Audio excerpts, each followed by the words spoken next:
Hello everyone, good morning. কেমন আছেন সবাই? আশা করছি সবাই খুব ভালো আছেন এবং সুস্থ আছেন। আমি তৃষা, আর এটি আমার প্রথম ব্লগ। আমি একজন বাঙালি এবং আমি পশ্চিমবঙ্গের কল্যাণীতে থাকি। তবে এই 3 মাস হলো আমি জাপানে এসেছি। এখানে আমার হাজব্যান্ড থাকতো, আর আমি এই 3 মাস হলো তার কাছে এসেছি। জাপানের কালচার, এখানকার আবহাওয়া সমস্ত কিছুই আমার কাছে অজানা।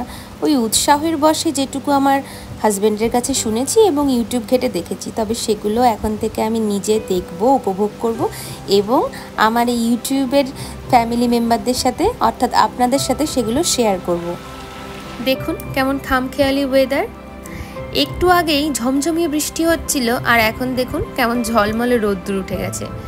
এই ভিডিওটি আমি রেকর্ড করেছিলাম 19শে জুলাই। আর এই জুলাই আগস্ট মাসে না এই জাপানেও ভালোই গরম থাকে জানেন। মোটামুটি 39 ডিগ্রি তো পার করেই যায় আমি যতটুকু এসে পেয়েছি। আমার রুমের পাশেই একটি স্কুল আছে এবং তার একটি বড় প্লেগ্রাউন্ডও আছে। আর ওই দেখুন দূরে পাহাড় দেখা যাচ্ছে। আর একটু বৃষ্টি থামতে না থামতেই যেই রৌদ্র উঠেছে অমনি দেখুন সমস্ত বাচ্চারা বেরিয়ে খেলা আরম্ভ করেছে। তন্ময় ডিউটিতে চলে যাওয়ার পরে দিনে 10 থেকে 12 ঘন্টা প্রায় আমি একাই থাকি। যেহেতু আমি এখনও এখানে এসে ডিউটিতে জয়েন করিনি, ওয়েদারের সাথে নিজেকে মানিয়ে নেওয়ার চেষ্টা করছি। আর আমার সময়টা কাটে কিভাবে জানেন? এই বাচ্চাদের খেলাধুলো দেখে। ওরা আবার মাঝে মধ্যে আমাকে ওখান থেকে হাই বলে জানেন।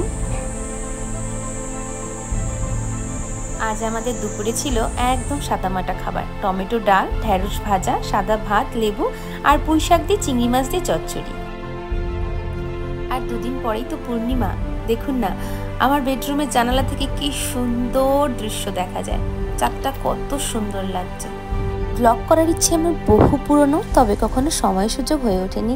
যাই হোক, দোনোমনো করে শুরুই করে দিলাম। যদি ভিডিওটি ভালো লেগে থাকে কমেন্ট করে জানাবেন, লাইক করবেন আর সাবস্ক্রাইব করে আমার পাশে থাকবেন। আজ তবে আসছি, টাটা।